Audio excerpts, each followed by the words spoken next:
They told us paper was just for writing. They didn't tell us it was for building. Welcome back to the archives of the pivot paper. I've got a story for you today about a woman who had to redraw her own map. It was 2015, a year that felt like a bridge between the world we knew and the digital fog that was rolling in. Adelaide was 52 that summer. She was the kind of woman whose presence was felt in the silence of a clean house and the precision of a family dinner. She was the memory bank. In her mind, she carried the location of every important document, the expiration date of every insurance policy, and the combination to the safe that sat in the back of the linen closet. She thought this was her power. She thought that by being the only one who knew, she was making herself indispensable. She was the glue, the heartbeat, the one who held the unspoken threads of the family's survival. But Adelaide didn't realize that a heartbeat can skip. She was sitting at her kitchen table, the scent of beeswax and lemon oil lingering in the air, when the world went sharp and then it went dark. A sudden spike in blood pressure, a night in a hospital room where the lights never truly turned off. While Adelaide lay in that bed, silenced by a cocktail of medicine and exhaustion, her family was at home, drowning in the shallow end of the pool. Her husband, a good man who had spent 30 years relying on Adelaide's invisible map, couldn't find the password to the mortgage portal. Her adult children didn't know which drawer held the title to the car or if the life insurance policy was even active. The great erasure of 2015 wasn't just about digital transition, it was about the erasure of the woman who held the keys. As Adelaide lay there, the coldness of the hospital sheets felt like a shroud. She could hear her family's voices in the hallway, frantic, hushed, and lost. They weren't just grieving for her health, they were paralyzed by her silence. She realized then, as the heart monitor beeped with a slow clinical indifference, that her invisible labor had created a visible vulnerability. She had built a kingdom where she was the only one who knew where the doors were. If she didn't wake up, the bank would take the house simply because nobody knew where the paper lived. The assets she had worked so hard to help build would become lost property, swallowed by the state and the probate courts.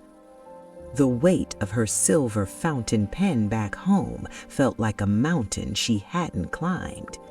She had spent 20 years writing grocery lists and birthday cards, but she hadn't written down the coordinates of her family's sovereignty. The doctors asked for her history, but her family couldn't even find the key to the front gate. Adelaide stared at the ceiling, the rhythmic hum of the IV drip marking the time she was losing. She felt the grit of her own unsharpened resolve. She promised herself that as she walked out of that room, she would stop being a secret and start being a system. She would stop carrying the weight of the unspoken and start documenting the power of the visible. Because a matriarch who keeps everything in her head is just a tragedy waiting for a timestamp. To be continued. In Part 2, we witness the inventory of the unseen, the moment Adelaide turned her home into a forensic site to build the master ledger. The silence of the house in August 2015 was different than the silence of June. When Adelaide returned from the hospital, the air in the foyer felt thin It was the scent of a structure that had been holding its breath, waiting for its heart to return. She walked past the mahogany side table and saw it, a stack of mail, 3 weeks deep. It wasn't just junk. There were utility notices, property tax assessments, and a letter from the brokerage that had been opened and then clumsily tucked back into its envelope. Her husband's handwriting was on the back of one, a series of frantic scribbled numbers where he had tried to guess the password to their primary checking account. He hadn't found it. She stood there, her hand resting on the cool, smooth surface of a marble paperweight, and she felt a wave of profound betrayal, not by her family, but by her own design. She had been a secret keeper under the guise of being a support system. She realized that her family's wealth was a ghost, visible only when she was there to haunt the hallways and point the way. Without her, the house was just 4 walls and a pile of incomprehensible paper. She retreated to her sanctuary, the study. The grandfather clock ticked, a steady, rhythmic judge of the time she had wasted keeping her wisdom in her head. She opened her 2015 laptop, its fan whirring with a mechanical effort that matched her own. It was time for the forensic audit. She didn't start with the money, she started with the access. She realized that love without a ledger is just a beautiful way to go broke. Adelaide began the technical pivot, account aggregation and cash flow reconstruction. In the digital landscape of 2015, things were fractured. A login here, a paper statement there, a hidden tuck-away account at the credit union down the street. It was a mosaic that only she could see. She took out a fresh, heavy ledger, the kind with ivory pages and a deep navy spine. She began to unearth the unspoken. Every password, every account number, every recurring draft, every hidden key. She wasn't just making a list, she was performing a cash flow reconstruction. She was mapping the veins of the family's survival. She traced the path of every dollar from the moment it earned its keep to the moment it paid a bill or bought an asset. The scent of old paper and fresh ink filled the room as she wrote. It was a heavy, grounding aroma.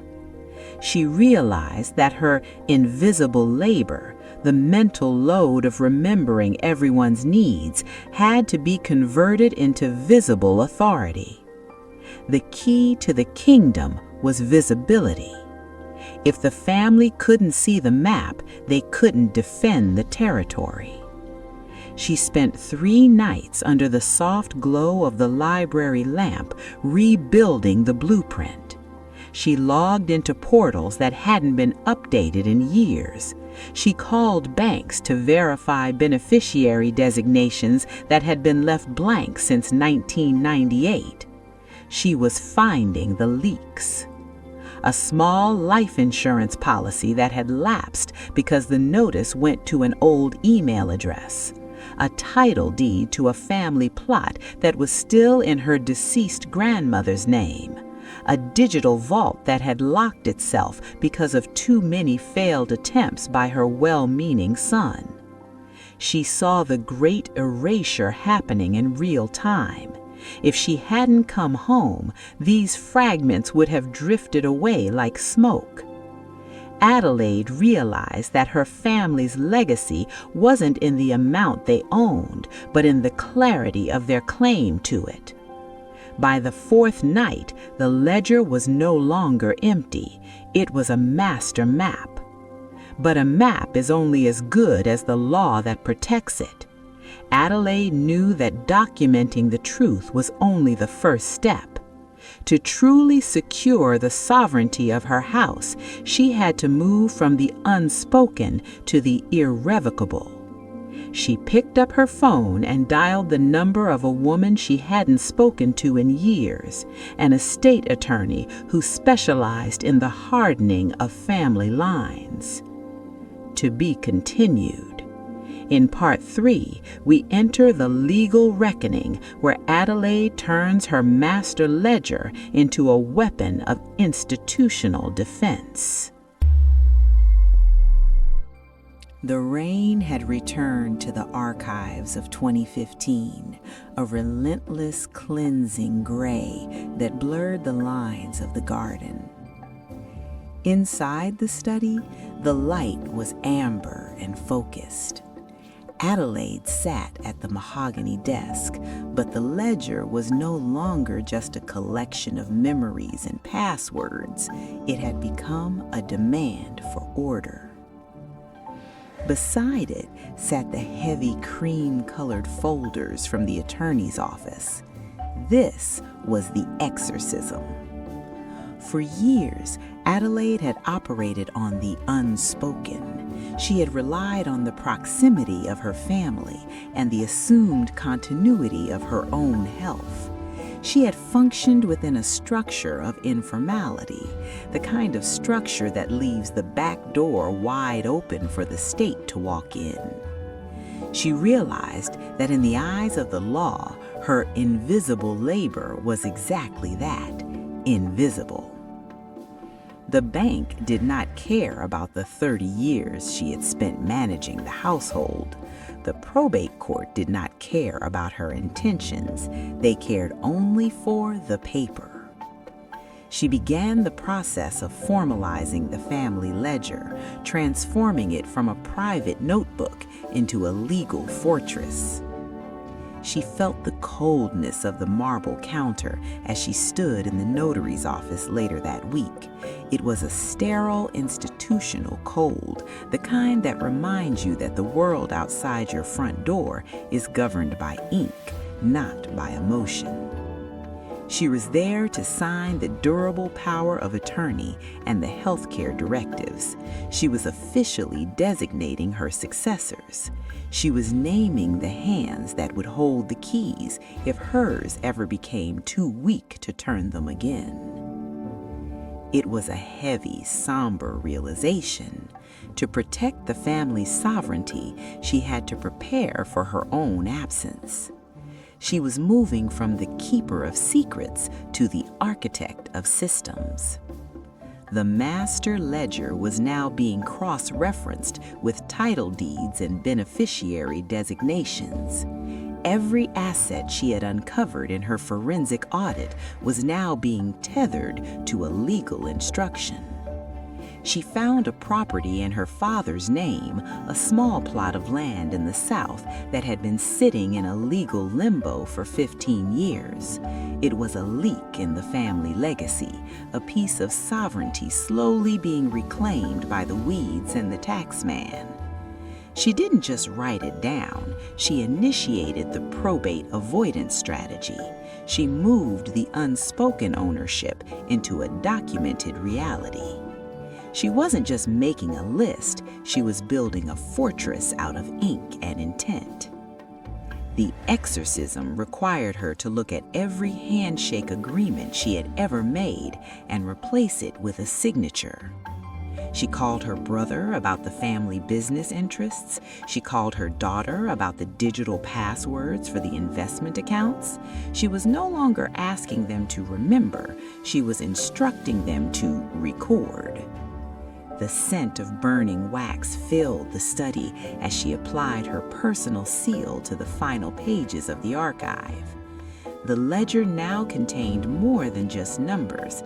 It contained the chain of command. In 2015, most people thought that estate planning was something you did at the end of your life. Adelaide realized it was something you did to keep your life. She looked at the finished binder, the pivot paper of Chapter 7. It was a forensic reconstruction of a woman's worth. It was the key to the kingdom because it stripped the state of its power to guess. It left no room for interpretation. She had taken the mental load that had nearly broken her in that hospital room, and she had flattened it into a document of authority. But as she sat there, the ticking of the grandfather's clock sounding like the steady march of a disciplined army, she knew there was one final step. The ledger was built. The legal shield was forged. Now she had to present the map to the people who would one day have to walk it without her. She had to ensure the transmission was as precise as the documentation. To be continued. In Part 4, we witness the final legacy, the moment the matriarch hands over the map and finds the peace that only a documented life can provide. The golden hour of late August 2015 arrived with a stillness that felt earned.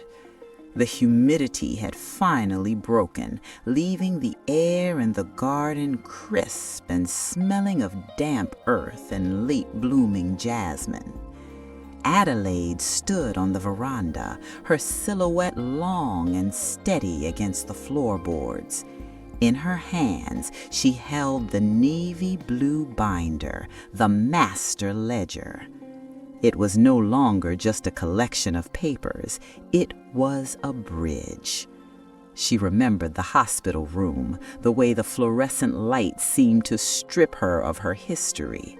She remembered the look on her husband's face, not just fear for her life, but the sheer, blinding terror of a man who realized he didn't know how to keep the lights on without her. She had promised herself she would never let her family be that vulnerable again. She walked into the dining room where her husband and children were waiting. She didn't call a meeting, she called an inauguration. She placed the ledger in the center of the mahogany table, right where the Sunday dinners and the holiday feasts usually sat. It held more weight than any meal she had ever served. I have spent 30 years being the memory of this house, she said, her voice rhythmic and slow, carrying the gravity of a woman who had seen the edge of the cliff. But memories are fragile things. They fade with the body. From this day forward, we operate on the ledger. She opened the binder. The pages were a testament to forensic precision. She showed them the map of access. She walked them through the digital vaults, the location of the physical titles, and the instructions for the trusts. She watched as the tension left her husband's shoulders, the same tension she had seen in that hospital hallway.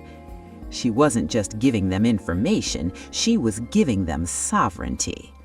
She realized then that the true victory of the matriarch is to make herself obsolete as a point of failure, while remaining eternal as a point of origin. By documenting the unspoken, she had effectively future-proofed her bloodline. She had taken the invisible labor of her mind and hardened it into a visible asset. If she were to skip a beat tomorrow, the music of the house would continue, the bills would be paid, the properties would remain, the state would find no cracks to slip its fingers into. In the archives of 2015, this was the ultimate reclamation of power. For a Black woman in America, a documented life is a life that cannot be easily erased by probate, by neglect, or by the slow rot of family secrets. Adelaide sat down at the head of the table. She felt the cool grain of the wood under her palms. She looked at her daughter, a woman now navigating her own career, her own pivots. She saw the girl looking at the ledger with a mixture of awe and relief. The girl wouldn't have to guess. She wouldn't have to beg a bank for information or hire a lawyer to find what was already hers. The inheritance was clear, not just the money, but the structure. The scent of a fresh pot of coffee began to drift through the house, rich, dark, and grounding.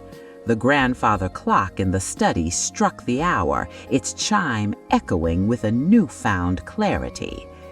Adelaide had redrawn her own map, and in doing so, she had ensured that no one in her lineage would ever be lost again.